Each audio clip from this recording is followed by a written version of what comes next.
You know, my grandmother passed away when I was still in my teens. I remember the cherished moments that our family had sitting around her dining room table, listening to stories of her childhood, her marriage, and her travels. My Gram was a very special woman. And as I fondly remember those stories, I'm wistful. As the years pass, I question if I might be forgetting some important detail as my memory fades. I also find myself wondering what advice she would give me if she were here today. These questions make me very excited to introduce our next guest, Lettice Stuart, past president of the Association of Personal Historians and owner of Portraits in Words. Lettice travels the country, helping families create legacy stories, putting the memories of a lifetime onto paper. Welcome, Lettice. Thank you. Thank you. So tell me, what is a legacy story? Well, a legacy story, most simply, is really just the story of one's life that becomes a legacy for their children and future generations. It can be done in a wide variety of media. It can be done just on audio tape, or it could be videotaped, or it could be in a book form. Really? So what's the value in this? Well, the value is priceless. The value is leaving a record for your future generations of your time on Earth, recording your history, but it's also a way of passing down your wisdom and your experiences. They say that it's a way to convert your experience into wisdom and pass it on down. So that people can reference it and think about it and ponder it, because sometimes our memories, they fade as time goes by. And that's a wonderful thing, to be able to have that to reflect upon, a legacy story. That's right. You just get so much out of reading about the past generations. And then, of course, there's the facts that it provides. That's right. That's right. We always try to get the facts, the names, the dates, the places. And of course, those are the things that are typically on a family tree in genealogy. But this goes one step farther by getting the stories behind those names and dates and places and really bringing that to life. It's like looking at a photograph. If you see that that's Aunt Sue, that's nice, but it doesn't really mean that much. Especially when they're older and they seem a little, they might seem a little stiff, where you're looking at your grandparents' wedding photos and they might seem a little stiff and maybe they're not smiling and you're wondering, how am I related to that? How is that person anything like me? But the stories bring people alive. That's right. That's right. And they connect the generations. It's really important to know where you came from, to know who you are now, and then your children one day will incorporate all of that into who they are.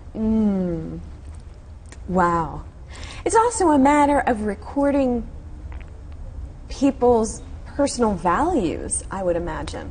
Yes, that's right. Well, in telling your story, you talk about what's important to you and your values, your beliefs, your ethics, regrets, things that you've overcome in life. So all of that, it's not just the details of what happened in your life, but in processing that, you impart so much more to your children. The lessons that you've learned. That's right. The things that you learned not to do or to do, so that they're out there for them to contemplate if you want them to. So you mentioned that there's different types of media that can be used to present a legacy story, and this is something that you do. You create legacy stories with people. What are some of the different types of media that can be used? Well, it can be audio tape. A lot of people just will sit down with a tape recorder and record this story, and that's so wonderful. Some people then will transcribe that, rewrite that into a narrative and put that in print form along with photographs and other memorabilia. Some people, more and more people now, are doing it on video. So the video can be just an interview of someone, or it can also incorporate the still photos. Almost like a documentary. Yes, that's right. That's right. Wow. So if someone at home is interested in documenting a legacy story, what's a good place to start? Or actually, what's a good time to start? Well, really, unless somebody has a terminal illness and they feel the urgency of preserving this story sooner, most people don't really begin to think about it till middle age. And you can do it very quickly. Some people can just sit down and do it when they're ready. But other people start in middle age and start sort of collecting those memories or pieces of paper where they might just jot down things that they think about. I saw one time something that said a cherry red lipstick. It was a certain name of a Revlon lipstick, and I wrote it down because that reminds me, I can tell whole stories about that, about Really? my mother. So I just have those words written and stuck into a little file. So I've been compiling for my own story those kinds of things. But it's really never too soon to start, because one never knows what's going to happen in life. And that's the thing, those unexpected times where you lose someone too soon. So is that a neat way to start? You know, you mentioned little slips of paper maybe with ideas on it, or I guess they're kind of, what's the word I'm looking for? Key things that are going to trigger your memory. Yes. In fact, we call them memory triggers. Oh, I'm brilliant. Yes, so you are. I have an expandable file, and I recommend people do this, you know, and you can divide it by decades. And just if you're talking to someone, reading through magazines, books, watching TV, anything that just sparks a memory, just jot it down on a piece of paper.